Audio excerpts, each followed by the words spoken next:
እንደምን አምሽታችኋል የተከበራችሁ ተመልካቾቻችን፣ ይህ የኢትዮጵያ ቴሌቪዥን ነው። የኢቲቪ 57 ዜናዎቻችንን ይዘንላችሁ ቀርበናል። አበይት ጉዳዮችን እናስቀድም።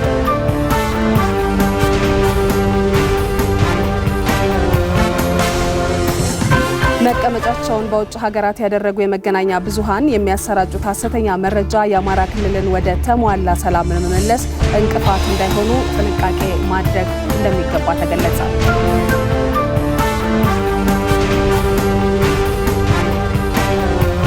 በምስራቅ ወለጋ ዞን የተለያዩ ወረዳዎችና ሆሮ ጉድሩ ወለጋ ዞን ህብረተሰቡ ሰላም የሚያውኩ አካላትን ከጸጥታ መዋቅሩ ጋር በመቀናጀት እንዲከላከል ጥሪ ቀረበ።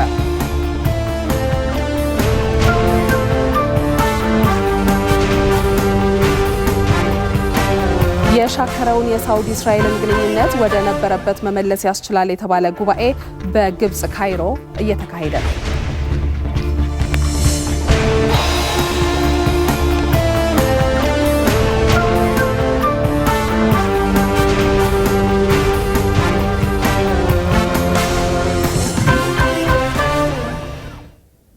ከዜናዎቹ ጋር ማህሌት ታደለ ነኝ። አጫጭር ጉዳዮችን እናስቀድም።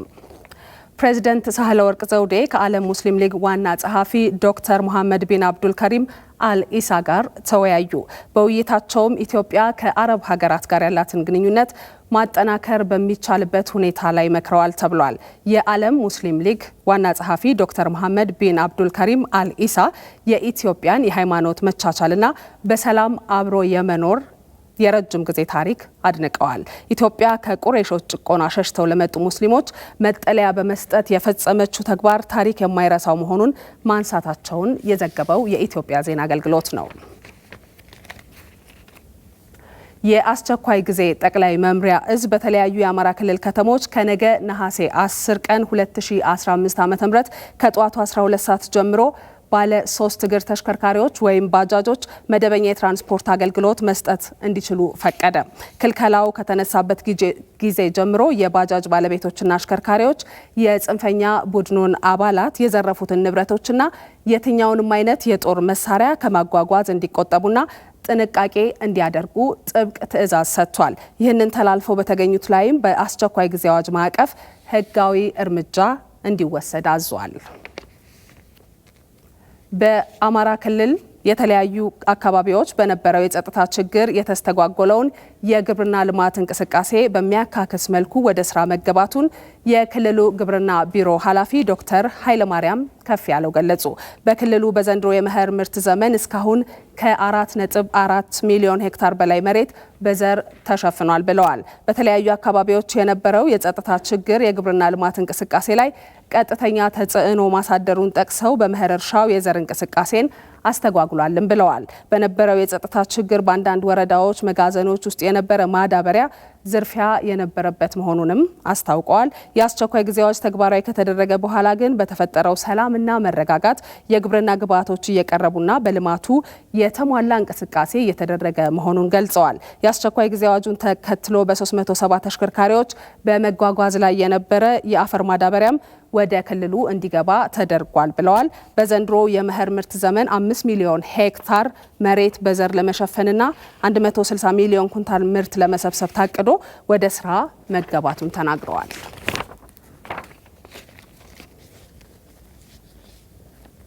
ከሰሞኑ በአማራ ክልል የተለያዩ አካባቢዎችና በጎንደር ተከስቶ የነበረውን ግጭት አስመልክቶ ከጎንደር ወጣቶች ጋር ውይይት ተካሂዷል። ግጭቱ እንዲረግብ የጎንደር ነዋሪዎች ከመከላከያ ሰራዊት ጋር በመቀናጀት መጠነ ሰፊ ስራዎች መስራታቸው በመድረኩ ተመልክቷል። በመሆኑም በውይይት መድረኩ የአማራ ሕዝብ የሚያነሳቸው የመልካም አስተዳደር ጥያቄዎችን ጨምሮ ከግጭቱ ምን አተረፍን፣ የተገኘውን አንጻራዊ ሰላም እንዴት እናጽና በሚል ውይይት ተደርጓል። የአማራ ክልል አመራር የአማራ ሕዝብ ጥቅምን እንዲከበር ጥያቄዎችም እንዲመለሱ እየሰራ እንደሚገኝ ተገልጿል። ዘገባውን ያደረሰን የኢቲቪ ዘጋቢ ከጎንደር ነው። ችግር ፈቺ የቴክኖሎጂ ውጤቶችን ለማፍለቅ ያለመ የሰመር ካምፕ ፕሮግራም ተከፈተ። ፕሮግራሙ የስራና ክህሎት ሚኒስቴር ከኢፌዴሪ ቴክኒክና ሙያ ስልጠና ኢንስቲትዩት ጋር በመተባበር ያዘጋጀው ነው። በመክፈቻው የስራና ክህሎት ሚኒስትር ሙፈሪያት ካሚል እንደ ሀገር ባለ ብሩህ አእምሮ ልዩ የፈጠራ ክህሎት ያላቸውን ዜጎች ሀሳባቸውን በተግባር በመደገፍና ወደ ውጤት በመቀየር ለአገር ኢኮኖሚ አስተዋጽኦ ማበርከት ያስፈልጋል ብለዋል። የሰመር ካምፕ ፕሮግራምም ይህንን ማስቻል ዋና ዓላማው ስለመሆኑ ገልጸዋል። የስራ ዕድል ለመፍጠርና የሀገር ኢኮኖሚ እድገት ለማስመዝገብ በክህሎት ልማት ላይ በሰፊው መስራት እንደሚገባም ተገልጿል። በሰመር ካምፕ ፕሮግራሙ ላይ ከተለያዩ የሀገሪቱ አካባቢዎች የተውጣጡ ባለልዩ ተሰጥኦና የፈጠራ ክህሎት ያላቸው 500 ወጣቶች ይሳተፉበታል ተብሏል። ዘገባው የሪፖርተራችን ሪሳሎፒዮ ነው። የኢጋድ የሴቶች የሰላምና ደህንነት ፎረምን በይፋ ወደ ስራ የሚያስገባ ውይይት በኬንያ ናይሮቢ ተጀመረ።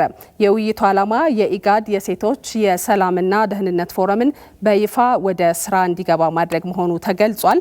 የፎረሙ ስራ መጀመር ኢጋድ ለስርዓተ ጾታ እኩልነትና ሴቶችን ማብቃት ላይ ያለውን ቁርጠኝነት የሚያሳይ ስለመሆኑም ተመላክቷል። ዘገባው የኢትዮጵያ ዜና አገልግሎት ነው። ተመልካቾቻችን ከኢትዮጵያ ቴሌቪዥን የኢቲቪ 57 ዜናዎቻችን ይቀጥላሉ። በዝርዝር ወደምንመለከታቸው ጉዳዮች ነው የምናልፈው። አብራችሁን ሁኑ።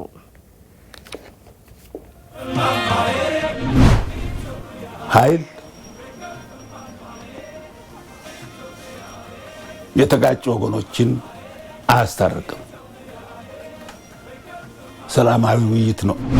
ህዝባችን አገራችን በምን ጎዳና ትሂድ በሚል ብሔራዊ ውይይት አድርገን ተወያይተን ትልቅ ውይይት የብሔራዊ አድርገን እንዴት አድርገን አገራችን ወደፊት እንምራት ብለን ነው መገናኘት ያለብን።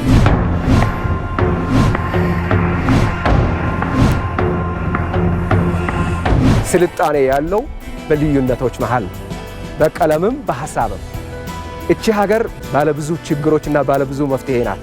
የሚያስፈልገው መምራት የምትፈልግ ከሆነ ለዚያ ችግርና ለዚያ የተለያዩ መፍትሄዎች የሚመጥን ልብ ይዞ መምጣት፣ የተለያዩ እሳቤዎች የተለያዩ ቫልዩስ እንዴት ወደ አንድ አምጥተን ለሀገር ግንባታ እንጠቀምባቸዋለን የሚለውን ነገር ሚውዚየም ፕሮጀክት የግንባታ አፈጻጸም 80 በመቶ ላይ መድረሱ ተገለጸ። የአዲስ አበባ ከተማ ከንቲባ አዳነች አቤቤ የፕሮጀክቱን የግንባታ ሂደት ጎብኝተዋል። አሊ ደደፈው የመላው ኢትዮጵያውያን ብሎም የአፍሪካውያን ኩራት ምንጭ የጥቁር ሕዝቦች ተምሳሌት የሆነውን የአድዋ ድል የሀገር ውስጥም ሆነ የውጭ ጎብኚዎች በግልጽ ስለ አድዋ የሚረዳበት ቋሚ መታሰቢያ ያሌለው በመሆኑ የአዲስ አበባ ከተማ አስተዳደር ታሪካዊ የአድዋ 00 ኪሎ ሜትር ሙዚየም ፕሮጀክት እንዲገነባ ወስኖ መስራት ላይ ይገኛል። ፕሮጀክቱ ቤተ መዘክሮች፣ አምፊ ቲያትር፣ መሰብሰቢያ አዳራሾች፣ የአስተዳደር ህንፃዎች፣ የተሽከርካሪ ማቆሚያ፣ የአረንጓዴና መናፈሻ ስፍራዎች፣ የስነ ጥበብ ጋላሪዎችና ሌሎች መሰረተ ልማቶችንም ያካተተ ነው። የአድዋን ድል ታሪክና የኢትዮጵያውያንን ተጋድሎ በሚያሳይ መልኩ እየተገነባ መሆኑን የፕሮጀክቱን ግንባታ ሂደት የጎበኙት ካንቲባ አዳነች አቤቤ ተናግረዋል። ውጪ ላይ የሚታየው የተሰራው ፕሮጀክት በአይን የሚታየው ብቻ ሳይሆን ውስጥ ላይ የአርት ስራ አለው። እነኛ የአድዋ ጀግኖች የተዋደቁበት ዋጋ የከፈሉበት እንዴት አድርገው ጠላትን እንዳሸነፉ የሚያሳይ እንዴት አንድ ሆነው ሆ ብለው እንደተነሱ ጭምር የሚያሳይ ተጋድሏቸውን የሚያሳይ ኢትዮጵያውያን በጋራ ሆነው ሀገራቸውን ትልቅ ራዕይ አይተው እንዴት አድርገው እንደተከላከሉና ነፃ እንዳወጡ ለኢትዮጵያ ብቻ ሳይሆን ደግሞ ለአፍሪካም የነፃነት አርማ የነፃነት ምልክት ፕሮጀክት ነው። ፕሮጀክቱ ከተማዋ ላይ እየተገነቡ ከሚገኙ ፕሮጀክቶች እጅግ ግዙፍ መሆኑን የተናገሩት ካንቲባ አዳነች አቤቤ አድዋን ስናከብር በዚህ ደረጃ ከፍታውን ጠብቀን መሆን አለበት፣ ሙዚየሙ የመላው ኢትዮጵያውያን መሰብሰቢያ ነው ብለዋል።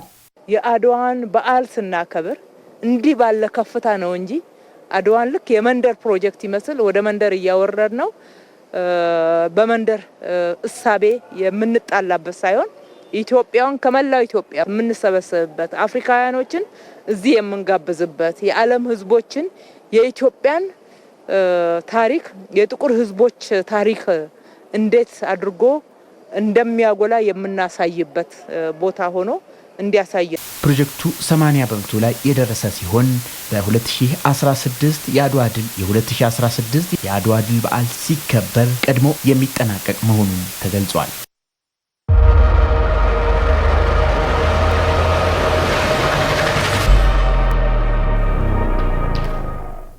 የአማራ ክልል የተለያዩ ከተሞች ወደ ሰላማዊ እንቅስቃሴ እየተመለሱ መሆናቸውን ኢቲቪ ያነጋገራቸው ነዋሪዎች ገለጹ። የሀገር መከላከያ ሰራዊት ወደ ከተሞቹ መግባቱን ተከትሎ አንጻራዊ ሰላም እንደሚስተዋልባቸው ተገልጿል። ፍኖተ ሰላም ከተማም ምንም እንኳን የተኩስ ድምጽ ባይሰማባትም መንግስታዊ ተቋማትን ጨምሮ ባንክና ሱቆች ዝግ መሆናቸውን ነዋሪዎቹ ነግረውናል። መከላከያ ትራንስ 9 ሰዓት አካባቢ ገብቷል ከተማው እና ዞሮ የሰላሙ ሁኔታ ምንም ችግር የለም። ያው ተኩስ ምናምን የለም ከተማው ላይ ያው እንትኑ ግን ሱቅ ምናምን የተወሰኑ ተከፍተው ነበር። አሁን ላይ ዛሬ ሱቆች ምናምን እንደተዘጉ ናቸው። ምናልባት ገበያ አካባቢ ብዙም ባይሆንም ያው እንቅስቃሴዎች አሉ። ከዛ ውጭ ግን ሱቆች፣ ምግብ ቤቶች ከሰነበተው በተለየ መልኩ ዛሬ ዝግ የሆኑበት ሁኔታ ነው ያለው። ባንኮቹም ዝግ ናቸው። ዛሬ የመንግስት መስሪያ ቤትም የለም አልተከፈተም። በቡሬ ከተማም ሰላማዊ እንቅስቃሴ መኖሩንና ከከተማው አቅራቢያ ወደሚገኙ አካባቢዎች የትራንስፖርት አገልግሎት መጀመሩን ኢቲቪ ከነዋሪዎቹ አረጋግጧል። የመንግስት መስሪያ ቤቶችና ባንክ ግን ስለ አለመጀመራቸውን ነዋሪዎቹ ተናግረዋል። ያው ሁሉም ስራ ጀምሯል። ባንክ አልተጀመረም። የሰው እንቅስቃሴ አለ። ንግድ ስራዎች ጀምረዋል። የቤት መኪና ምናምን ተጀምሯል። አቅራቢያ ላይ ያለ የመንግስት መስሪያ ቤት አልተከፈተም። ሰላማዊ ነው። በቃ ህዝቡ ወጥቷል፣ እየሰራ ነው ስራው። የለም ተኩስ ምናምን የለም። ምንም ነገር የለም። ያው መከላከያም ስላለ ምንም ነገር የለም። የተሻለ ሰላማዊ እንቅስቃሴ እንደሚስተዋልባት በተገለጸው የደብረ ማርቆስ ከተማ ደግሞ ሆስፒታሎች ክፍት ቢሆኑም ባንክና የመንግስት መስሪያ ቤቶች ግን ስራ ለመጀመራቸው ተገልጿል። እኔ ያለሁበት አካባቢ ማርቆስ ነው የሚባል እና ተኩስ ምናምን የለም። አሁን ቀን ተኩስ የለም፣ ማታ እንኳን ተኩስ ነበር። ባንኮች ተከፍተዋል። አዎ የእግር እንቅስቃሴ አለ። የትራንስፖርት ምናምን የለም። ሆስፒታሎች ክፍት ናቸው። ሆቴሎች ምናምን ዝግ ናቸው አሁን ባሉበት ሁኔታ። ወደ ቀደመ ሰላማ መለሷ በተገለጸው የደብረ ብርሃን ከተማ ደግሞ ሁሉም አገልግሎቶች ወደ ቀደመው ሂደት መመለሳቸውን ነዋሪዎቹ ለኢቲቪ ተናግረዋል። ሁኔታው በአሁኑ ሰዓት በጣም የተረጋጋ ነው። ሰውም ወደ መደበኛ ስራው ተሰማርቷል። በጣም ጥሩ ሁኔታ ላይ ነው ያለው። በተለይ እቺን ከ3 ቀን ምናምን በፊት ጀምሮ ያለው ሂደት በጣም ወደ ውድሮ ወደ ነበረበት ተመለሰ። የሰው እንቅስቃሴ በጣም ጥሩ ነው። ምንም ያው በፊት እንደነበረው ምንም የተለየ እንትን የለውም። በጥሩ ሁኔታ ላይ ናቸው። ባንኮችን ስራቸውን እንትን እየሰሩ ነው በአግባቡ። ሁሉም ባንኮች ክፍት ናቸው። የተዘጋ ባንክ የለም። ትራንስፖርትም ሰውም በጣም የተረጋጋ ከቀን ቀን የተሻሻለ ነው ያለው። በተለይ ትናንትናና ዛሬ ያለው ሁኔታ በጣም በቃ ድሮ ከነበረበት ጋር ተመሳሳይ ነው። የደብረ ብርሃን ከተማ ሰሞኑን ተከስቶ ከነበረው የጸጥታ ችግር ውስጥ በመውጣት ወደ አንጻራዊ የሰላም እንቅስቃሴ ተመልሳለች ተብሏል። በዛሬው ዕለትም በከተማዋ የአገልግሎት ሰጪ ተቋማት ወደ ተሟላ ስራ ገብተዋል ተብሏል። ባንክና ሌሎች የፋይናንስ አገልግሎት ሰጪ ተቋማት እንዲሁም በመንግስት ተቋማትም ስራ መጀመሩንና ባለ ጉዳዮችም ሲስተናገዱ መዋላቸውን ከነዋሪዎቹ ሰምተናል።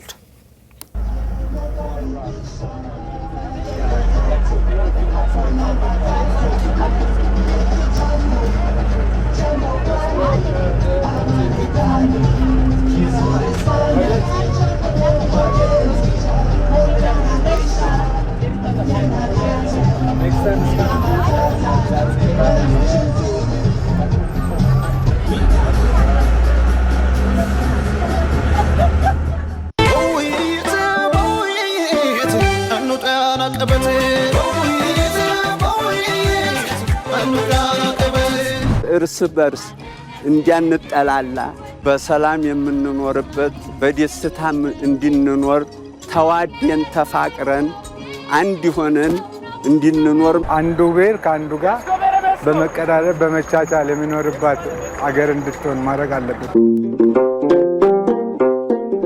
እቺ አገራችን የብዙ ጎሳ የብዙ ሃይማኖት ሰዎች እና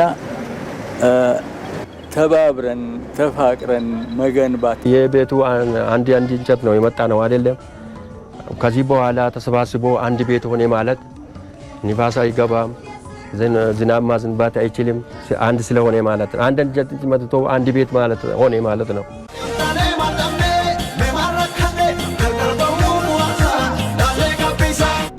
ሁሉም ከዳር እስከ ዳር ያድገሽ የለማሽ የተባበረሽ ሰላማዊና የሚፋከር የሚዋደድ ህዝብ እንድንሆን ነው የሚሰማኝ። አለመስማማታችን የምንስማማበትን መንገድ እየፈለግን ዋናው ዓላማችን ሁላችንም ለሀገርና ለህዝብ ስላል ያ ህዝባችንና ሀገራችን እንዴት ይቀየራል ነው ምንለው። በሱ መንገድ አንድ እንሁን። ሁሉም ሰው የሚጨምረው ቫልዩ እንዳለ ማሰብ ያስፈልጋል። ሁሉም ሰው ኢንፋይናይት ፖቴንሻል አለው፣ የሚያይበት መነጽር አለው። ያን ሰብሰብ አድርጎ መካከለኛውን መውሰድ ያስፈልጋል።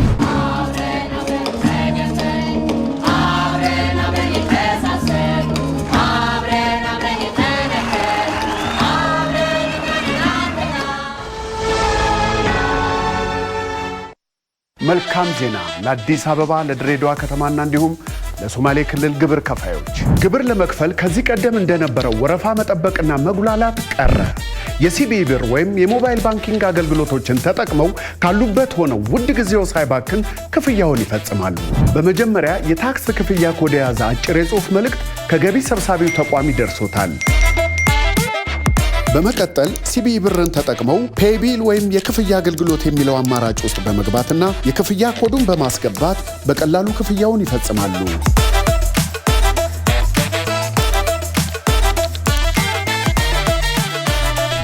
እንዲሁም የሞባይል ባንኪንግን ተጠቅመው ዩቲሊቲስ ወይም ክፍያዎች የሚለው አማራጭ ላይ የክፍያ ኮዱን በማስገባት በቀላሉ ይከፍላሉ። በመጨረሻም የማረጋገጫ የጽሑፍ መልእክት ይደርሶታል። የግብር ክፍያውን በሲቢኢ ብር ወይም በኢትዮጵያ ንግድ ባንክ የሞባይል ባንኪንግ ይክፈሉ፣ ውድ ጊዜውን ይቆጥቡ። የኢትዮጵያ ንግድ ባንክ ሁሌም የሚተማመኑበት ባንክ። ውይይት መፍታት ዘመኑ የደረሰበትና የሚፈልገውም ነው። አሁን የሚታየው የኔነት ክፉ አባዜ ሀገርን የጋራ መፍለቂያ ምንጭ ካለማድረግ የመጣ ነው። በየቦታው የሚነሱ አመጾች ሀገርን ውጥንቅጥ ውስጥ የሚከቱ መሆናቸው ከቅርብ ጊዜ ትውስታ መማር ይቻላል። የሰው ሰራሽና የተፈጥሮ ችግሮች የሚያጋጥሟትን ሀገር በጦርነት መፈተን የአንድነት መሰረቷን ለመናድ የሚደረግ ጥረት ነው። በጉልበት ፍላጎትን ለማሟላት መሞከር ሀገርን የችግር ማጥ ውስጥ እንድትቆይ ከማድረግ የዘለለ ሌላ ትርፍ አይኖረውም። ከሰሞኑ በአማራ ክልል የተፈጠረው ግጭት ጥያቄን በጦር መሳሪያ ለማሳካት መሞከሩ የክልሉን ሕዝብ ለስቃይ እየዳረገ ይገኛል። ሀገርንም ዋጋ እያስከፈለ ነው። በባህር ዳር በተደረገው ውይይትም የተነሳው ሀሳብ ይህን አመላካች ነው። አመራሩ እያወያየ፣ ሽማግሌው እያወያየ፣ የሃይማኖት አባቶች እያወያዩ መታረቅ አለብን። ጦርነት መቆም አለበት። በቃ ከትናንትናው ስህተታችን እንማር። ጦርነት የምናስብበት ወቅት ነበር አሁን። ስለዚህ ይሄ ከፍተኛ የሆነ ጉዳት አደረሰብን ድጋሚ። ከወዲያ ወዲህ የሚወረወሩት የጥፋት በትሮች እንደ ሀገር ዋጋቸው የከፋ ነው። ያሉ ችግሮችን ወደ መፍትሄው ዋርካ ወስዶ መፍትሄ ማበጀት ሲገባ ነፍጥ አንግቦ አምራች ኃይልን ለጦር ማሰለፍ እንደ ሀገር ኪሳራ ያመዝናል። የሚጠብቅ የሚጠነክር ሀገራዊነት ሀገርን ያቆያል። ወደፊት የምንጽፈው የጋራ ታሪካችን ስለሚልቅ የሚያግባባን ታሪካችንን ይዘን ወደፊቱ ላይ ማተኮር ይገባል። ታዲያ ሀገርን ያስቀደመ የወደፊት ጉዞ ለመጀመር ቆራጥ መሆን ያስፈልጋል። ኢትዮጵያ ከረጅም ታሪኳ ባሻገር ከሌሎች ሀገራት ልዩ የሚያደርጋት ብዙ እሴቶች አሏት። ከነዚህም ውስጥ ግጭትን፣ አለመግባባትን በሰከነ መንፈስ መፍቻ ዘዴዎች ናቸው። መልካቸውን እየቀያየሩ ለሚመጡ ዘመን አመጣሽ ችግሮች ከኢትዮጵያዊ እሴቶች እየመዘዙ መፍትሄ ማበጀት አንድም ብልህነት፣ አንድም ሀገርን ማዳን ነው። በአማራ ክልል በነበረው ግጭት በባህር ዳር ከተማ የዳግማዊ ምኒልክ ክፍለ ከተማ አስተዳደር ኢሰብአዊና ቁሳዊ ውድመት እንደደረሰበት ክፍለ ከተማው አስታወቀ። በተለይ በክፍለ ከተማው በሚገኙ ፖሊስ ጣቢያዎችና ቀበሌዎች ላይ የደረሰው ውድመት ለሕብረተሰቡ አገልግሎት እንዳይሰጡ አድርጓቸዋል ተብሏል። በቀጣይ መሰል ውድመቶች እንዳይከሰቱ ከመሰል ጥፋቶች ልንማር ይገባል ሲሉ የክፍለ ከተማው ነዋሪዎች ተናግረዋል። ዘአማኑኤል መንግስቱ ዝርዝር አለው። ከሰሞኑ በአማራ ክልል በነበረው የጸጥታ ችግር በባህር ዳር ከተማ በዳግማዊ ምኒልክ ክፍለ ከተማ የሰብአዊና ቁሳዊ ውድመቶች እንደደረሱ የክፍለ ከተማው አስተዳደር ተናግረዋል። በተለይ በክፍለ ከተማው በሚገኙ ፖሊስ ጣቢያዎችና ቀበሌዎች ላይ የደረሰው ውድመት ለህብረተሰቡ አገልግሎት መስጠት በማይችሉበት ደረጃ እንደሆኑ የክፍለ ከተማው ዋና ስራ አስፈጻሚ አለም ጸጋ በላይነህ ይገልጻሉ። ከፍተኛ አገልግሎት የምንሰጥበት ክፍለ ከተማው በሙሉ ወድሟል። እንዳያችሁት ንብረት የሚባል የተዘረፈ አለ፣ የተሰባበረ አለ። ኦልሬዲ አገልግሎት እንዳይሰጥ ተደርጎ ነው የወደመውና በዚህ ልክ ከተቋም አኳያ ቀበሌም 2 ቀበሌዎች ለዚህ ሰለባ ሆነዋል። ማርዘነብ የምትባል ቀበሌና ምድረገነት የሚባሉ ቀበሌዎች በዚህ ልክ ወድመዋል ማለት ነው፣ ተዘርፈዋል እና ከቁሳዊም ከሰብአዊም ጉዳት አኳያ ከፍተኛ የሆነ ጉዳት ደርሶብናል። አገልግሎት መስጠት ባለመቻላችን ከትላንት ሰኞ ጀምሮ ሰራተኛ እንዲገባ እንፈልግ ነበረ። ግን ኦልሬዲ ሰነዶች በአግባቡ የጠፉና ያልጠፉትን ኮሚቴ አቋቁመን እየለየን ስለሆነ እንዳይገቡ የከለከልንበት ሁኔታ ነው ያለው። በክፍለ ከተማው የደረሰውን ውድመት መጠን ኮሚቴ በማቋቋም በዝርዝር ለማወቅ እየተሰራም ነው ብለዋል ዋናው ስራ አስፈጻሚ። ክፍለ ከተማው ውድመት ኦልሞስት አሁን እንዲቆጥሩ የተቋቋሙ ኮሚቴዎች አሉ። እነሱ ኮሚቴዎች በዋጋም የወደመውን ንብረትም እንዲለዩ ኦልሬዲ የቤት ስራ ተሰጧቸው። እነዚህ ኮሚቴዎች እየለዩ ነው። አሁን ምናልባት በቁጥር ደረጃ ከሆነ ከ50 ከ60 በላይ ኮምፒውተሮች ወድመዋል የሉም። በዛው ልክ ጠረጴዛና ወንበሮች በሙሉ ወድመዋል። በቀጣይም ከህብረተሰቡ ጋር በመተባበር የተዘረፉ የአገልግሎት መስጫ ቁሳቁሶችን የማስመለስ ስራዎች ይሰራሉ ያሉት ዋናው ስራ አስፈጻሚ ወደፊትም መሰል ጥፋቶች ዳግም እንዳይከሰቱ ከዚህ ትምህርት ሊወሰድ ይገባል ብለዋል። እነዚህ ተቋማት የህዝብ ናቸው። የህዝብን ንብረት አውድመን ደግሞ ምን የሚሰጠን ስሜት የሚሰጠን ሴንስ አለ ብዬ አላስብም። ልክ ነው።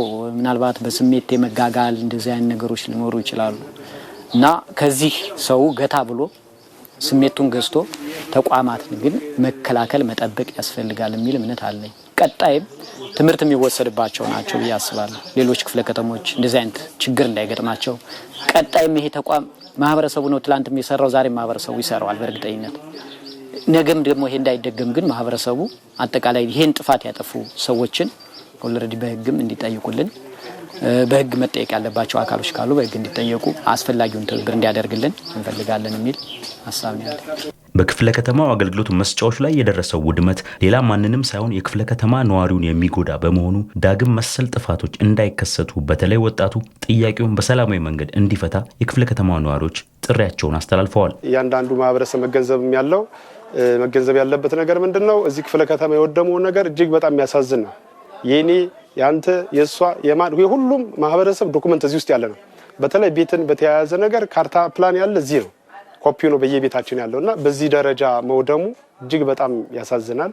እኔ ያው መልእክት ማስተላልፈው ምንድነው ሰላማዊ በሆነ መንገድ በውይይት በንግግር ቁጭ ብሎ በጠረጴዛ ዙሪያ ላይ ሊፈቱ የሚችሉ ችግሮችን ይህ አግባብ አለው ብዬ አላምንም እንደግል።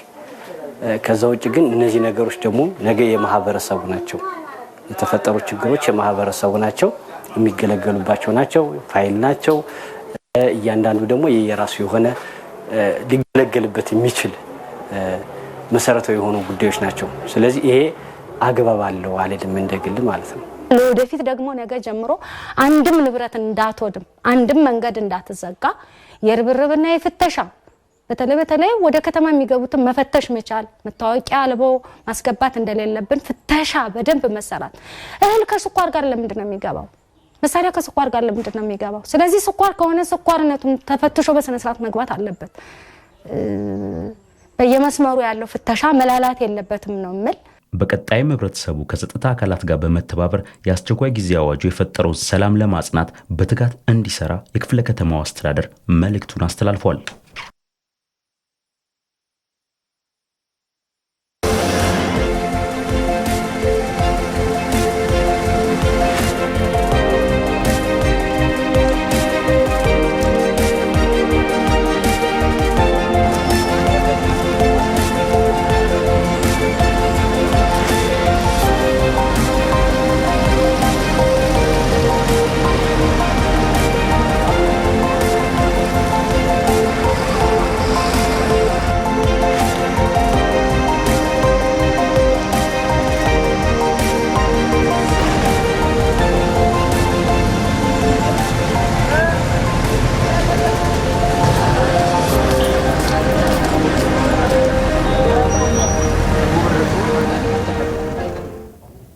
መቀመጫቸውን በውጭ ሀገራት ያደረጉ የመገናኛ ብዙሃን የሚያሰራጩት ሀሰተኛ መረጃ የአማራ ክልልን ወደ ተሟላ ሰላም ለመመለስ እንቅፋት እንዳይሆኑ ጥንቃቄ ማድረግ እንደሚገባ ተገለጸ።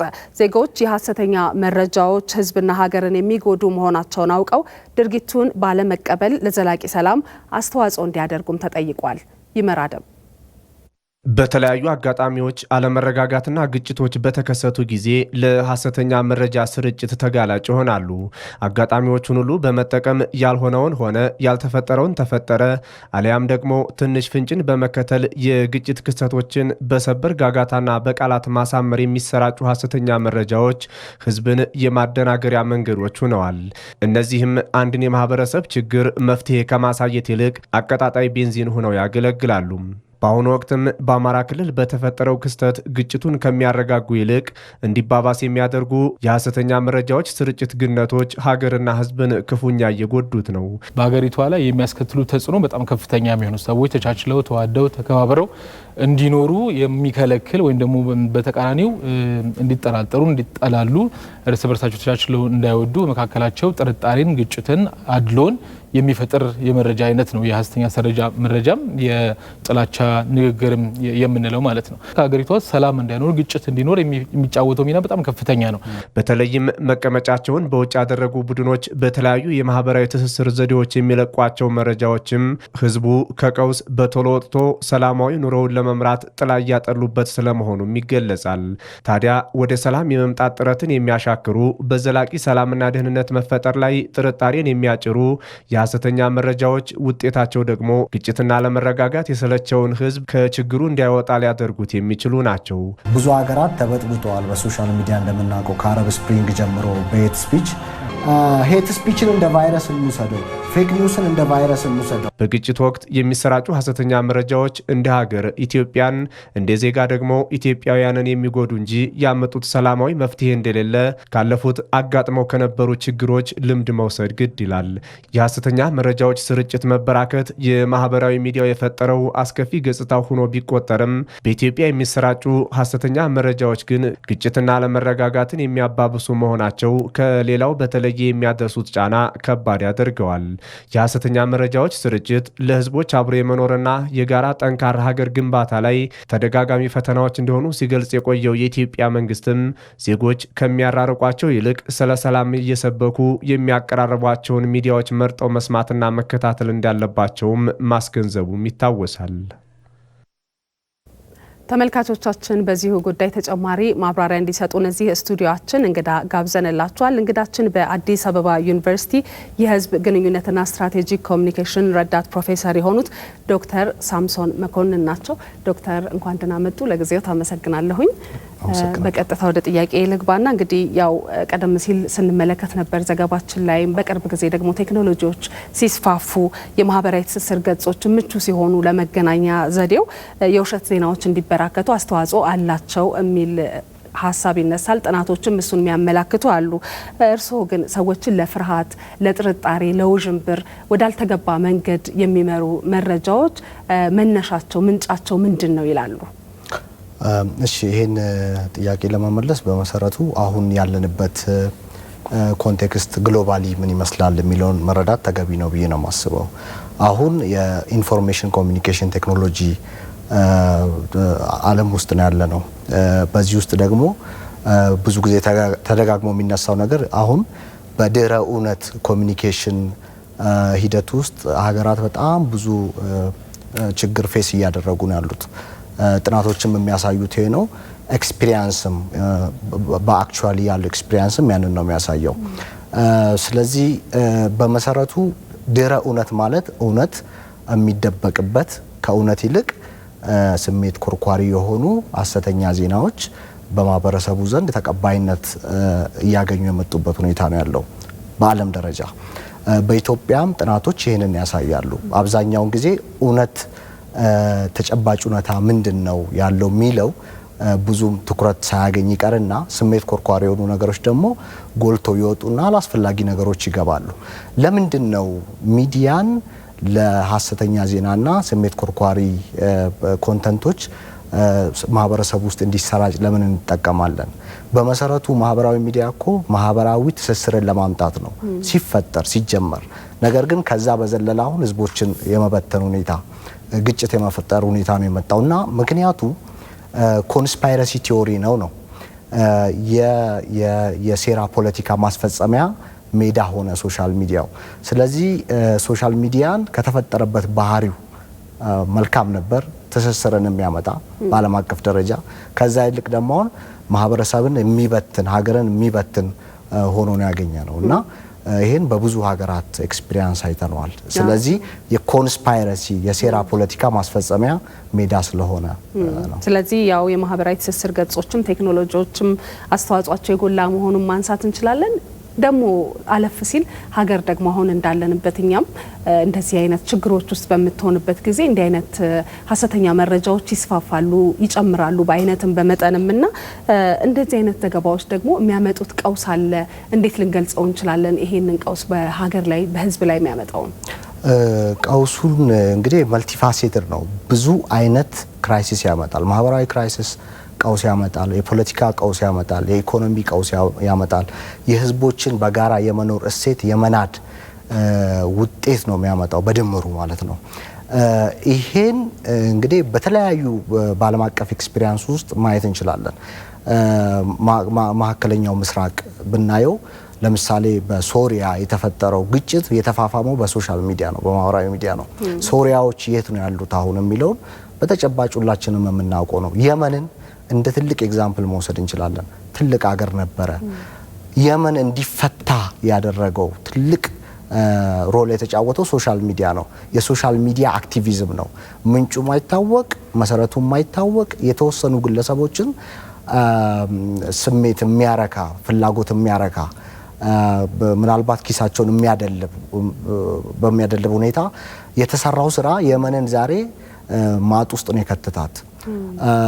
ሊቢያን መውሰድ እንችላለን። ኦኬ እነሱን ትተን በሀገራችንም ራሱ በቅርብ ጊዜ የነበረውን ግጭት በሰሜኑ ጦርነት የነበረውን ግጭት እናውቃለን። በውጪ ሚዲያ ሲተላለፍ የነበረው የሀሰተኛ ዜናና በማህበራዊ ሚዲያ ደግሞ ተቀናጅቶ ተሰናስሎ ተናቦ ሲቀርብ የነበረው ዜና ውጤቱን እኮ አይተነዋል በራሳችን። እንደ ከዚህ በፊቱ የውጭ ሀገራትን መጥቀሱ ብዙም ጠቃሚ አይመስለኝም። ስለዚህ ሀገርን የመበተን ውጤት ነው ያለው። ህዝቦችን የመበተን አብሮ የመኖር የጋራ እሴትን የመበተን የመናድ ሁኔታ ነው ያለው። ቅድም አይተነዋል። ዜጎች እኮ እንነጋገር፣ ምንድነው ያለው ችግር፣ መወያየት እንችላለን ይላሉ። ኢን አክቹዋል ሴንስ ቅድም ዜና ላይ ስናይ ነበረው። ሶሻል ሚዲያ ላይ ደግሞ ሲመጣ የተለየ ዳይሜንሽን ነው ያለው። በለው ግደለው ፍጀው ነው። ስለዚህ ይሄ ከኛም ባህሪ ከኛም እሴት አብሮ የመኖር እሴትን የሚንድ ሆኖ ነው ያገኘሁት። ስለዚህ የሚገኘው ጥናቶች የሚያመለክቱት ይሄን ነው። ዌሬቨር ዩ ጎ የትም ቢኬድ የሶሻል ሚዲያ ውጤቱ አብሮ የመኖርን እሴት የሚያጎለብት ሆኖ አይደለም የተገኘው። ሀገርን የሚንድ የሚበትን ነው። ስለዚህ ቆም ተብሎ ሊታሰብበት ይገባል፣ ሊታይ ይገባል። በብዙ ኮንቴክስት አይተነዋል። በዓለም አቀፍም ኤክስፒሪየንስ አይተነዋል፣ በሀገር ውስጥም አይተነዋል። ስለዚህ ይሄ መሰረታዊ ፖይንት ነው። እያንዳንዱ ዜጋ በደንብ ሊያጤነው ሊያዩ የሚገባ ፖይንት ነው ብዬ ነው ማለት። መልካም ዶክተር እመለሳለሁ ከእርሶ ጋር። አንድ ዘገባ ደግሞ ተከታትለን እንመለሳለን። ከሰሞኑ በአማራ ክልል የተለያዩ አካባቢዎችና በጎንደር ተከስቶ የነበረውን ግጭት አስመልክቶ ከጎንደር ወጣቶች ጋር ውይይት ተካሄደ። ግጭቱ እንዲረግብ የጎንደር ነዋሪዎች ከመከላከያ ሰራዊት ጋር በመቀናጀት መጠነ ሰፊ ስራዎች መስራታቸው በመድረኩ ተመልክቷል። የአማራ ክልል አመራርም የአማራ ሕዝብ ጥቅም እንዲከበርና ጥያቄዎች እንዲመለሱ እየሰራ እንደሚገኝ ተገልጿል። ብሩክ ተስፋዬ በወቅታዊ ጉዳዮች ዙሪያ በጎንደር ተከስቶ የነበረውን ግጭት እንዲሁም አሁን በከተማዋ የተገኘውን አንጻራዊ ሰላም ለማጽናት ያለመ ውይይት ከከተማዋ ነዋሪዎች ጋር ተደርጓል። በውይይት መድረኩ ላይ የተሳተፉ መከላከያ በአካባቢው ሰላም ለማስፈን እየሰራ መሆኑን ጠቁመው አመራሩ ግን ህዝቡን ያማረሩ ጥያቄዎችን በውል ለመረዳትና ለመፍታት ሰፊ ውይይቶችን እንዲያደርግ ጠይቀዋል። ከተማችንም ሆነ ክልላችን በሰላም መደፍረስ ምክንያት ማንም ማለት ደስተኛ አይደለም። ሰላም ሲደፈርስ ደግሞ እንደተባለው የፌዴሪ መከላከያ ሰራዊት ዋስትና ወስዶ ክልላችን ብሎም ከተማችን ሰላም ማድረግ አለበት። ግን ከተማይቱ ሰላም እንድትሆን የአንጻራዊ ሰላም ለማስቀጠል አሁንም በየክፍለ ከተማው እንዲህ አይነት መድረኮች እየተዘጋጁ እርስ በርስ እየተጠባበቅን ከከተማው አስተዳደር ጸጥታ አካል ጋር በጋራ እየተነጋገር በውይይት ችግሮቻችን እየፈታን ብንሄድ የተሻለ ቦታ ያላችሁ አመራሮች የአማራን ህዝብ ችግር መሰረት ያደረገ ውይይት ብታደርጉ አሁንም ሰላም ይቀጥላል ብዬ እላለሁ። አሁን ባሉ የአማራ ህዝብ ችግሮች ዙሪያ ልዩነት ያለው አካል የለም። ስለዚህ ለውይይት ሁላችንም በራችን ክፍት አድርገን በጋራ መቆም ውስጣዊ አንድነታችን ማጠናከር ስንችል የሚፈታ መሆኑን በደንብ ማየት ጥሩ ይመስለኛል። ከዛ ውጭ የውይይት እንዲካሄድ አሁንም የኛ ለውይይት ክፍት ነው። አስቸኳይ ጊዜ አዋጁን ባከበረ መንገድ መካሄድ መቻል አለበት። ውይይት መካሄድ አለበት። የችግሮች ሁሉ መፍቻ ውይይት እንደሆነ እናምናለን። ውይይቱ ከጥቂት ግለሰቦች፣ ቡድኖች ብቻ አይደለም መሆን መቻል ያለበት፣ ከመላ ህዝቡ ጋር መካሄድ መቻል አለበት። በመውጫ መንገዱ ግን የጋራ መግባባት፣ የጋራ ግንዛቤ ያስፈልገናል።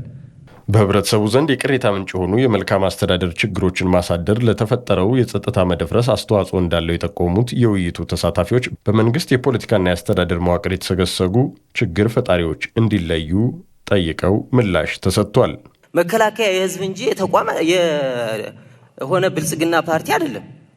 አገነባቡም ስሪቱም ወደፊትም ወደ ኋላም ሲሆን ይሄ መንግስት በምርጫ ቢሸነፍም በቃይ ብሎ ቢተውም ይሄ መከላከያ ይቀጥላል። ለምን? ህዝብ ነው ሊጠብቅ የወጣ። እያንዳንዱ ላይ ያዋቀራችሁት ሚኒሻ፣ እያንዳንዱ ላይ ያዋቀራችሁት የክፍለ ከተማ ስራ አስኪያጅ ይሄ መልካም አስተዳደር ችግር ነው የፈጠረው። በተጨባጭ ወርዶ መሰራት አለበት። እስኪ የትኛው ነው አይዶኑ እኔ ምናልባት ቅርበት ስለለኝ ይሆናል እንጂ ከሆነ ክፍለ ከተማ ሌባ ሰርቆ ምን ብሎ የተባለ ሰው እኮ አንድ ስቴፕ ነው ከፍሎ የሚታየው። ኖ ለምንድን ነው ህዝቡ ማክሰኞና ሐሙስ እርሶ ቢሮ አቤቱታ የሚመጣበት ምክንያት? በየክፍለ ከተማው ትልቅ ችግር እንዳለ ማሳያ አይደለም? በእያንዳንዱ ተቋም ላይ ያለውን ብልሽት፣ በእያንዳንዱ ተቋም ላይ ያለውን ስርቆት፣ ዘረፋ፣ የመሬት ወረራ ዝም ብሎ አይደለም። ይሄ በሌላው አካል ብቻ የምንሰጠው አይደለም። ከኛ ውስጥ ነው የሚያመቻቸው። መሬት ወረራ ዝም ብሎ አይደለም። ፕላን አድርገናል። መዋቅራችን ውስጥ በጣም ብዙ ብልሽት ነው ያለው። ካገዛችሁን እናጸደዋለን፣ ነፃ እናወጣዋለን። ካላገዛችሁን ግን ሁሌም እየጮሆን እናልፋለን እንጂ ሳናውቀው ቀርተን አይደለም። መጠናት አለበት። ከኔ ካለ ከኔ፣ ከአንዱ ዓለም ካለ አንዱ ዓለም፣ አወቀ ካለ ካወቀ ነው የምንጀምር ብለን በአስተባባሪ ኮሚቴ ገመገም፣ አቅጣጫ አስቀመጥን። በሁሉም ክፍለ ከተማ ግብረ ኃይል አቋቋምን። ገጠር ቀበሌዎችም ግብረ ኃይል አቋቋምን። ቀንደኛ መሬት እየሸጠ ካለው መጀመሪያ እንጀምርና እሱን ህግ እናስከብር ብለን ጀመር። አንዱ ትርምስምሱ አንዱ ውስጥ ያለው የሚያግዘው ለዛ ነው። ይሄ እንዳይመጣ ስለሚፈልግ ብዙ ያጠረ ብዙ ምናምን ስላለ ውጭ ያለው ብቻ አይደለም ይሄን ሁከት ይሄን ብጥብጥ የመራው ብለን እኛም አልገመገምንም። ከውስጣችንም ብዙ ብልሽት ነው ያለው። የጎንደር ከተማ ከንቲባ ባዩ አቦሃይ ከተማዋ የቱሪዝም መዳረሻ እንደመሆኗ መጠን የቀደመ ሰላሟን በፍጥነት መመለስ የቱሪዝም ፍሰቷንና ገጽታዋን ለመቀየር አጋዥ መሆኑን አስገንዝበዋል። ይህ አስቸኳይ ጊዜ አዋጅ ለእኛ ለከተማችን ቱሪዝም፣ ለከተማችን ኢኮኖሚ እጅግ በጣም ፈታኝ ነው። አድቫንቴጅ እንዳለው አሁን ከገባንበት ችግር ማስታገሻ ሊሆን ይችላል። ጥሩ ነው። ግን ከከተማው ኢኮኖሚ ከከተማው ቱሪዝም ካለው አንጻር ወስደን ካየነው ጉዳት አለው። ስለዚህ ይሄን ማሳጠር የምንችለው እኛ ነን። ከተማው ወደ ተሟላ ሰላም ከተመለሰ መከላከያ እዚህ ምን አለው? ሰራዊትን ጠቅልሎ አለው ቦታ። የአስተዳደርና የወሰን ጥያቄዎች አፋጣኝ ምላሽ እንዲያገኙም ተሳታፊዎቹ ጠይቀዋል። እንግዲህ ዶክተር ቀደም ሲል አሁን የተከታተልነው ዘገባ የህዝብ ጥያቄዎች ህዝብ የሚያነሳቸው ጥያቄዎችን የተመለከትንበት ነውና እንደዚህ ደግሞ የከረሙ የቆዩ ጥያቄዎች በህዝብ ዘንድ ሲቆዩ ለሐሰተኛ መረጃ ራሱ ስርጭት የራሳቸው ሚና ይኖራቸዋል ተብሎ ይታሰባል። ሳይመለሱ ከቀሩና እንዴት ነው ማስቆም የሚቻለው ይሄንን የሚለውን ከመንግስትም የሚጠየቁ ጥያቄዎችንም ቀድሞ መፍታት ላይ ምንድነው መሰራት የሚገባው የሚለውንም እናንሳው። እሺ እንግዲህ ቅድም እንዳነሳ ነው የሐሰተኛ መረጃ ስፋቱና ጥልቀቱ በጣም ጥልቅ ነው፣ በጣም ሰፊ ነው፣ ግሎባል ነው ብለናል። ስለዚህ ይሄን እንዴት አድርገን ነው መቆጣጠር የምንችለው የሚለው ደግሞ ኢምፖርታንት ነው በጣም። ይሄ ኮሌክቲቭ ኢፈርት ይፈልጋል፣ ጥቅል ጉልበት ነው የሚፈልገው። ከማህበረሰቡ ብቻ አይደለም፣ ከሚዲያ ብቻ አይደለም፣ ከመንግስት ብቻ አይደለም። ራዘር ሁሉም ተቀናይቶ አንድ ላይ መስራት መቻል አለበት፣ ከችግሩ ግዝፈት አንጻር ማለት ነው። ሶ አንደኛ ማህበረሰቡ ምንድነው ማድረግ ያለበት ነው። ማህበረሰቡ የዜና ምንጭ ብሎ የሚጠቀማቸውን ሶሻል ሚዲያዎችን መምረጥ መቻል አለበት። ትክክለኛው የሶሻል ሚዲያ ምንጭ የቱ ነው ትክክለኛ ኢንፎርሜሽን ሪላያብል ኢንፎርሜሽን ታማኝ ኢንፎርሜሽን ሊሰጠኝ የሚችለው ሚዲያ የቱ ነው ብሎ በአንክሮ ማሰብ መቻል አለበት፣ ማየት መቻል አለበት ማለት ነው። እንደው ዝም ተብሎ ሶሻል ሚዲያ ላይ ፖስት የተደረገው ነገር ጠቅላላ እውነት ነው ብሎ መውሰድ ተገቢ አይደለም። ቀደም እንዳለው ብዙ አጀንዳዎች አሉ፣ ብዙ አላማዎች አሉ። ይሄን ህዝቡ መረዳት መቻል አለበት። በነገራችን ላይ ሶሻል ሚዲያ ባለቤት እንደሌለው መረዳት መቻል አለበት ማህበረሰቡ። ባለቤት እንደሌለው ማለት ምን ማለት ነው? አንደኛ ሶሻል ሚዲያ ላይ የሚከፈቱ አካውንቶች ፌክ አካውንቶች አሉ በራሳቸው የተለያዩ ግለሰቦች ይከፍታሉ በተለያየ ስም በተለያየ አካሄድ። ያ አደገኛ ነው በጣም። ከፌክ አካውንት የሚወጡ መረጃዎች የሐሰት ዜናዎች ናቸው፣ ምንም ጥርጥር የለውም አብዛኛው ማለት ነው። ስለዚህ ያንን መርምሮ የቱን ልከተል የቱን የመረጃ ምንጭ ላድርግ ብሎ መውሰድ ተገቢ ነው። ሁለተኛ መንግስት ምን ማድረግ አለበት ነው። መንግስትን ስናነሳ ዶክተር ጥያቄዎች ደግሞ ሳይመለሱ የሚቆዩ ጥያቄዎች አሉ። ህዝብ ለምሳሌ የመልካም አስተዳደር ጥያቄ ያነሳል።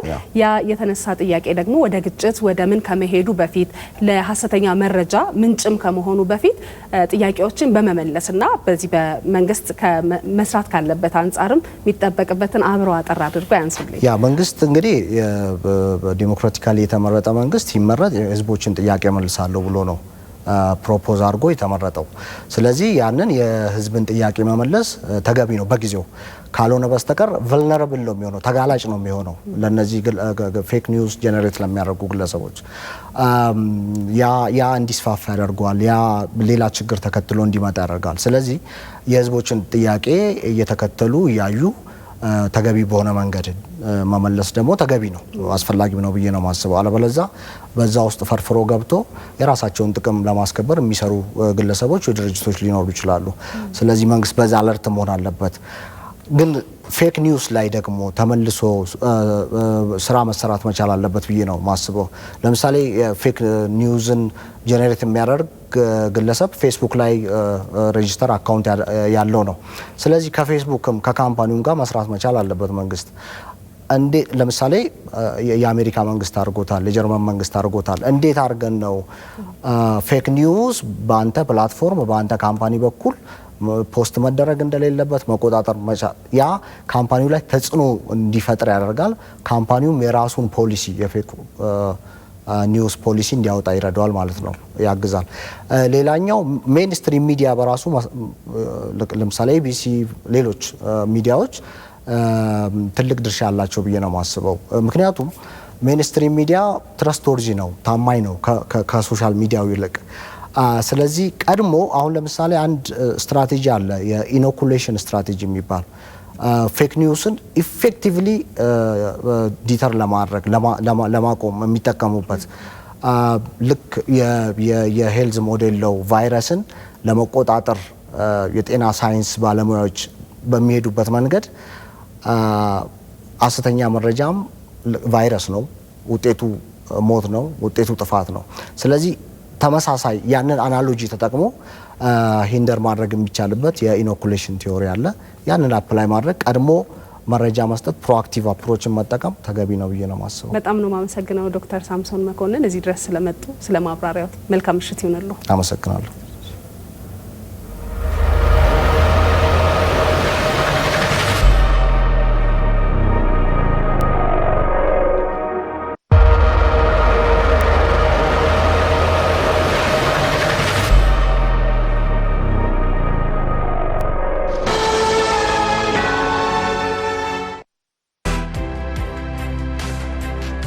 የግብርና ፋይናንስን በማቅረብ ቀድመን ዘመናዊ ምርታማነትን ያቀጣጠልን፣ የአርሶ አደሩን ኑሮ በማገዝ ማሳው በጊዜ ታርሶ ወቅት ጠብቆ አዝመራ እንዲሰበሰብ ደጀን ሆነን ከአንድ ክፍለ ዘመን በላይ በተሻገሩ ጉዟችን እርሻው እንዲዘምን፣ ኢንዱስትሪው እንዲስፋፋ፣ ለሀገራችን ዋልታ ለሆኑ ስራዎች ማገር ይሆናል። ለበርካቶች የስራ ዕድል ይፈጠር። ከታታሪዎችና ከጠንካራዎች ከሆነን 115 ዓመታትን የዘለቀ አሁንም በአብሮነት ወደፊት የኢትዮጵያ ልማት ባንክ የልማት አጋሩ። የኢቲቪ 57 ዜናዎችን እየተመለከታችሁ ትገኛላችሁ። ከአፍታ በኋላ በመተሐራ ከተማ ስለተገነባው ዋሻ ቤተክርስቲያን የምንላችሁ ይኖረናል።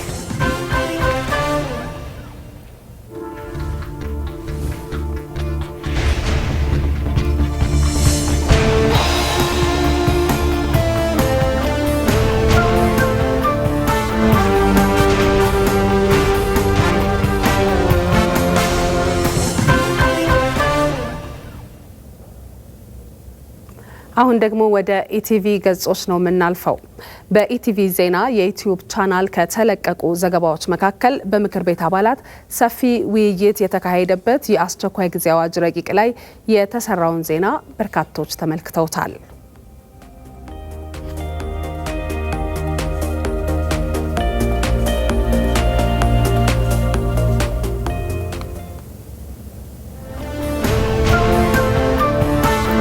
በሌላ በኩል በቴሌግራም ቻናላችን ላይ ከተለጠፉ መረጃዎች መካከል የሕዝብ ተወካዮች ምክር ቤት የአስቸኳይ ጊዜ አዋጅ መርማሪ ቦርድ አባላትን ማጽደቁን የተመለከተውን ዘገባ ብዙዎች ተመልክተውታል።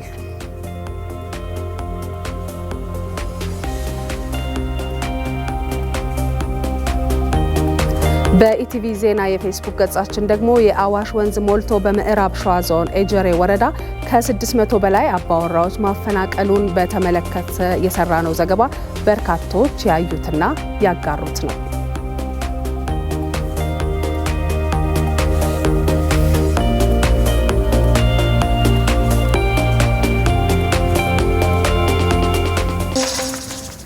ዜናዎቻችን ይቀጥላሉ። ተመልካቾቻችን ኢትዮጵያን ለማተራመስ እቅድ ያላቸው ኃይሎች ውጥናቸው እንዲሳካ የሀገር መከላከያ ሰራዊትን ከህዝብ ለመነጠል የሐሰት ዘመቻ መክፈት የተለመደ ስራቸው ነው። መከላከያ ሰራዊቱ ከየትኛውም የፖለቲካ ውግንና ውጭ ሆኖ ህገ መንግስታዊ ስርዓቱን በማስጠበቅ ህዝባዊ ሰራዊት መሆኑን እያረጋገጠ ይገኛል።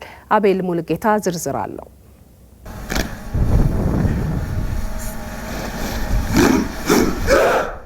የኢፌዴሪ መከላከያ ሰራዊት የመጨረሻው የሀገር ዘብ ብሔር፣ ሃይማኖት፣ ዘርን ሳይለይ የሀገርን ሉዓላዊነት ማስከበር ዋና ግቡ ሆኖ የተዋቀረ ጠንካራ ኃይል ነው። ይህ ሰራዊት የኢትዮጵያን አንድነት ለማስጠበቅ ውድ ህይወቱን ለሀገሩ ያለ ስስት የሚሰዋ የቁርጥ ቀን ልጅ ነው። በሀገር ላይ ለሚቃጣ ማንኛውም አይነት የውጭ የሚሆን የሀገር ውስጥ ጥቃትን ለመመከት የሀገርን ሰንደቅ ዓላማ በልቡ አትሞና ታጥቆ የሀገሩ ጠባቂ ታማኝ እረኛ ስለመሆኑ በርካታ አውደ ውጊያዎች ምስክር ናቸው። መከላከያ ሰራዊቱ በኢትዮጵያዊነት መንፈስ ህዝቦቿን ከጥፋት ከጠላትም ቅጥፈት የሚጠብቅ ለአንድነቷ የሚሰራ የኢትዮጵያውያንም የአብራክ ክፋይ ውጤት ነው።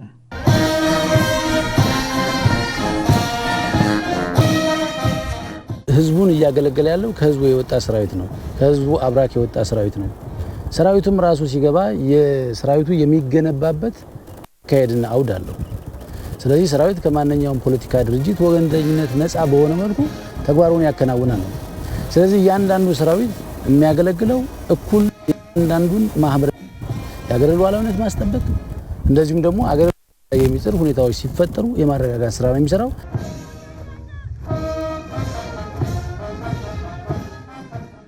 ከኢትዮጵያ በየትኛውም ጫፍ የሚገኙ ዜጎች ለአንዲት ኢትዮጵያ መከበር ዋጋ ለመክፈልም ይሰበሰቡበታል። ተልዕኮ ሲቀበሉም ሆነ ሲወጡ መነሻቸው ሀገርን ሰላም፣ የዜጎችም ህይወት የተሻለ እንዲሆን በማሰብ መስዋዕትነት መክፈል ነው።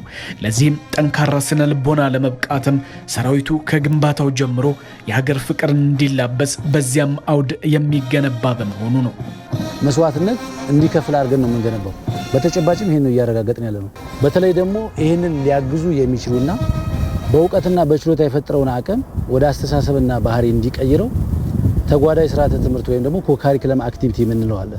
በእነሱ የሀገር ፍቅር ስሜት እንዲኖረው ሰራዊቱ እንግዲህ የሚመጣው ከተለያዩ ብሔር ብሔረሰቦች ነው። በጋራ ነው፣ የቲም ወርክ ስራ ነው የሚሰራው። ስለዚህ በእውቀትና በችሎታ የፈጠረውን አቅም ወደ አስተሳሰብ ብሎም ወደ ባህሪ ተላብሶ እስከ መጨረሻ መስዋዕትነት የሚከፍልለት ነው። እንግዲህ በባህሪነት ሲላበሰው ነው ጀግንነቱ ያሳሰቡ ውጤት ነው። ስለዚህ ይሄን እንዲላበስ በተጓዳኝ ስርዓተ ትምህርት ወይም በካሪኩለም ምንሰራቸው እጅግ በጣም ሰፊ ስራዎች።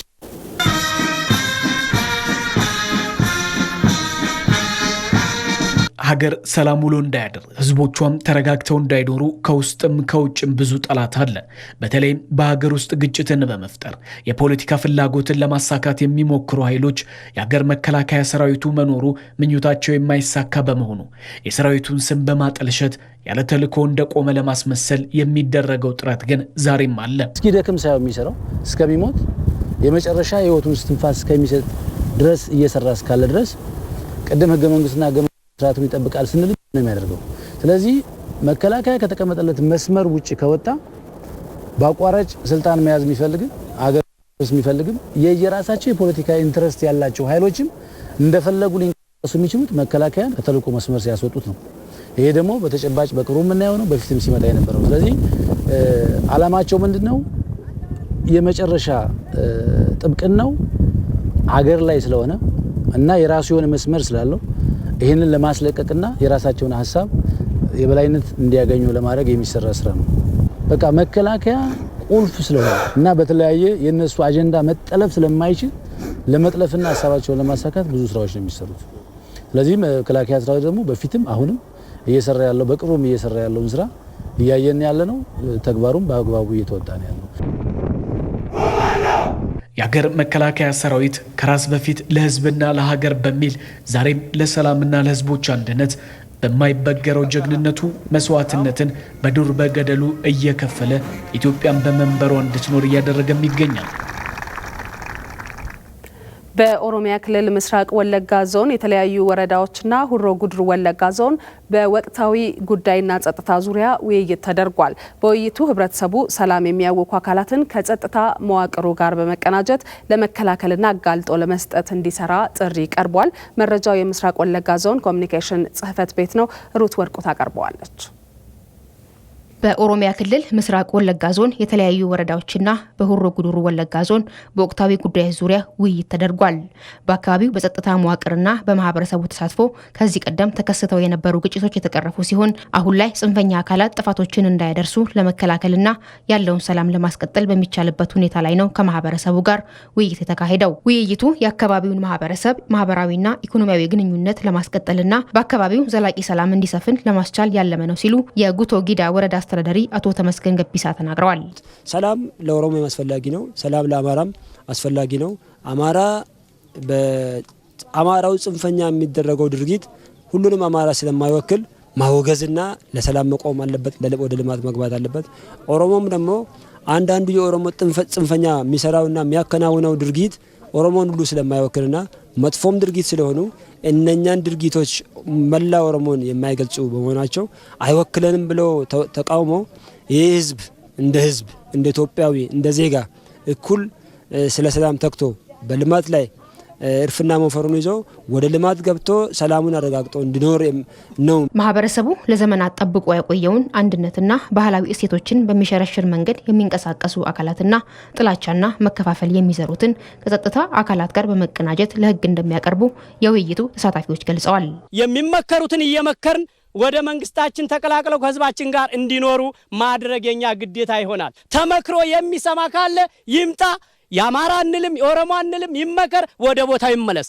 አለያ ይሄ የተፈናቀለ ወገናችን ይሄ የተፈናቀለ ህዝባችን ወደ ቦታው ተመልሶ ችግሩ ሳያቆጠቁጥ አሁንም እንቀጥላለን የሚል አካል ካለ አንድ ሁነን እንዘምትበታለን።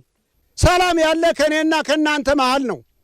አመራር ብቻውን ሊሰራው አይችልም። አመራር በመጣ ቁጥር መከላከያ በየን ቁጥር ሰላም ይሰጠን ብሎ መጮ ዋጋ የለውም።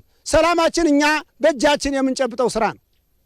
ይህን ካደረግነ ይህንም በየአካባቢያችን ከሰራን የሃይማኖት መሪዎች፣ የሀገር ሽማግሌዎች፣ ታዋቂ ግለሰቦች ትክክል እዚህ እንደምንናገረው በየቤታችን በሰላም ላይ ካቀነቀነ ሰላምን ማምጣት ሩቅ አይሆንብን።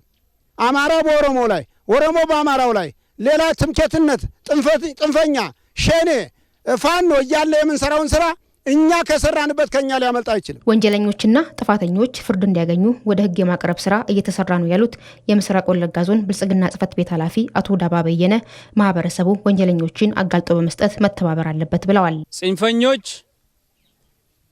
ብሔርን ተተኪ አድርጎ በአማራ ስም አማራን ብሔር እያጠፉ በኦሮሞ ስም ኦሮሞን ብሔርን እያጠፉ ሰውን እየገደሉ ሰውን እየዘረፉ በተለያየ ቦታ ህዝባችን ተፈናቅሏል። ከተለያየ ቦታ ህዝባችን ሰላም አጥቷል።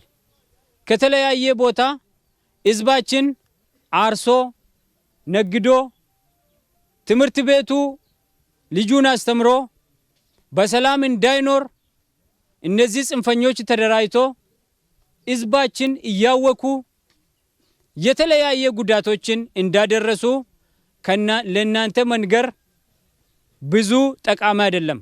ምክንያቱም በአይን ያያችሁና በእናንተ ላይ የተደረገ ግፍ ስለሆነ ሁላችሁም እንደምታውቁ ነው ማለት ነው። ጽንፈኞች የትኛውን ብሔር የማይወክሉና የጥፋት ተልእኮ ወስደው ህይወት የሚያጠፉና ንብረት የሚዘርፉ ናቸው ያሉት የኢፌዴሪ መከላከያ ሰራዊት የ31ኛ ክፍለ ጦር አዛዥ ኮሎኔል ተችለው ደርበው ማህበረሰቡ አጋልጦ እንዲሰጥ ጥሪ አቅርበዋል። እኛ እኮ እየተኮሰብን ይዘን ወደ ህግ እናቀርባለን። ከመግደል የምናገኘው ትርፍ የለም። በመገዳደል አይተርፍም፣ ትርፍ አይተርፍም። በመመካከር በመማር በመነጋገር ነው። አሁን ደግሞ የመጣ ችግር የአማራ ጽንፈኛ የሚባል አማራን አይወክልም። ሌባ ነው፣ ወሮ በላ ነው ምለው። አማራን አይወክልም። ሸኔ ኦሮሞን አይወክልም። የሌቦች ስብስብ ነው። ለነዚህ የሌባ ማስፈጸሚያ አንሁን።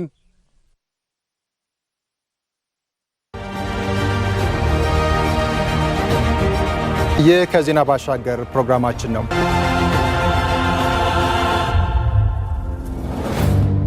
የሰው ልጅ ከአቅል ጋር የተፈጠረው፣ የሰው ልጅ ከአንደበት ጋር የተፈጠረው። ስለዚህ ሰው ሆኖ በመፈጠሩ ብቻ ሀሳቡን በነፃነት የመግለጽ መብት አለው። እንደነዚህ አይነት ህጎች እና ደንቦች ተደጋግመው በመነገራቸው ጋዜጠኞቻችን የተለያዩ ቦታዎች እንዳይሄዱ እንዳይንቀሳቀሱ እያደረጉ ነው። ብዙ ሀገራት ተበጥብጠዋል። በሶሻል ሚዲያ እንደምናውቀው ከአረብ ስፕሪንግ ጀምሮ በሄት ስፒች ማይናማር ውስጥ አይተነዋል። በሙስሊም ሮሂንጃዎች ላይ ደረሰው ነገር ውጭ ሀገር ያለን ሰው ወይም ደግሞ ማንነቱ ያልተለየን ሰው እንዴት ነው መቆጣጠር የሚቻለው? ሰዎች መንግስትን ክሪቲሳይዝ እንዲያደርጉ እንዲተቹ ነፃነት አላቸው። ከቀበሌ ሊቀመንበር ጀምሮ ብዙዎቹ የሚያስቸግሩት እንዲህ አይነት ሁልጊዜ ጋዜጠኞች ላይ መገናኛ ብዙሃን ላይ የሚጨመሩ ጫናዎች በስተው ነው። የህግ ማዕቀፍ ያስፈልጋል።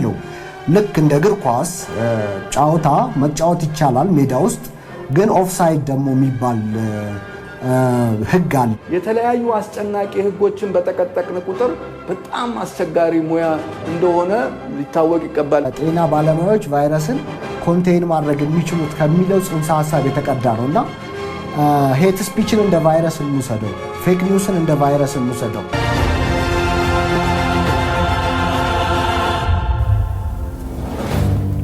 በመተሐራ ከተማ የተገነባው ዋሻ ቤተክርስቲያን ከተማዋን የቱሪስት መዳረሻ ያደርጋታል ተብሏል። ዋሻ ቤተክርስቲያኑ የተለያዩ ወጣቶች ተሳትፈውበት የተገነባ ስለመሆኑም ተነግሯል። በስፍራው የነበረውን ቆሻሻ የአካባቢው ወጣቶች በአንድ ዓመት ጊዜ ውስጥ አጽድተው ዳግም ለአገልግሎት እንዲውል አድርገውታል።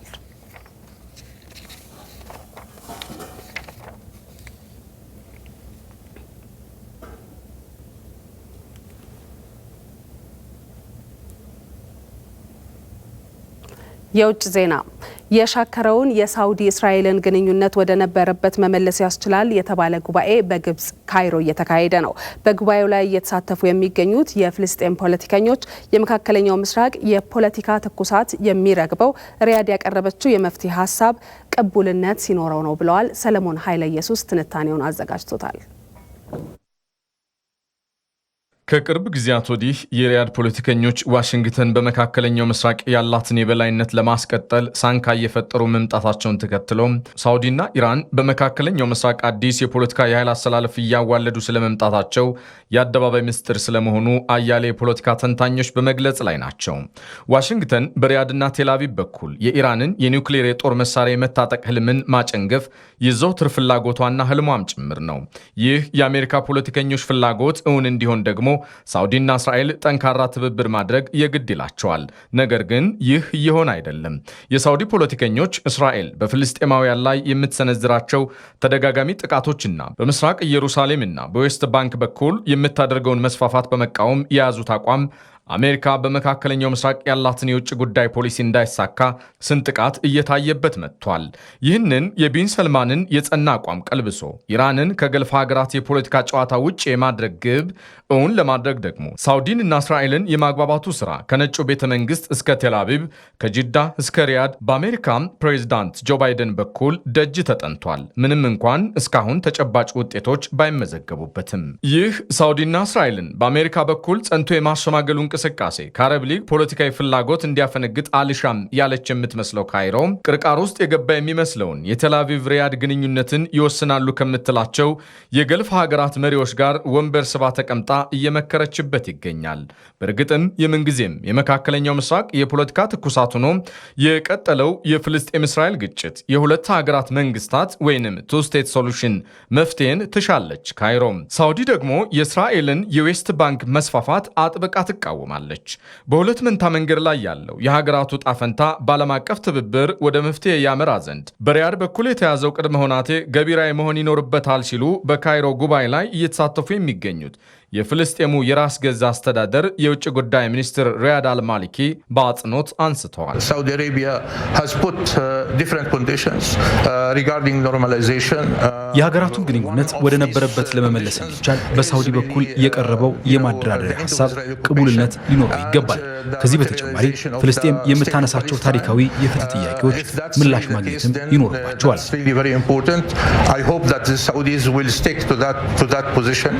ተለየ ዘገብ የሚገኘው አይ24 የፖለቲካ መረጋጋት እንደ ሰማይ በራቀው የመካከለኛው ምስራቅ ቀጠና ዋሽንግተን የሪያድና ሳውዲ ግንኙነት መሻከር ባሻገር አብዝቶ የሚያሳስባት የቴሄራን የኒውክሌር የጦር መሳሪያ ባለቤትነት እውን እየሆነ መምጣት ይመስላል።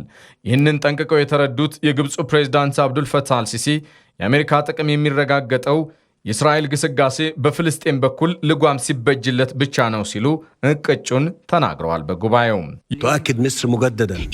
የግብፅ አቋም እስራኤል በፍልስጤማውያን ላይ የምታደርሰውን ማንኛውንም የኃይል እርምጃ የሚቃወም ነው። ፍልስጤምን በኢየሩሳሌም በኩል የሚያወዛግበው ቦታም መፍትሄ ሊሰጠው ይገባል።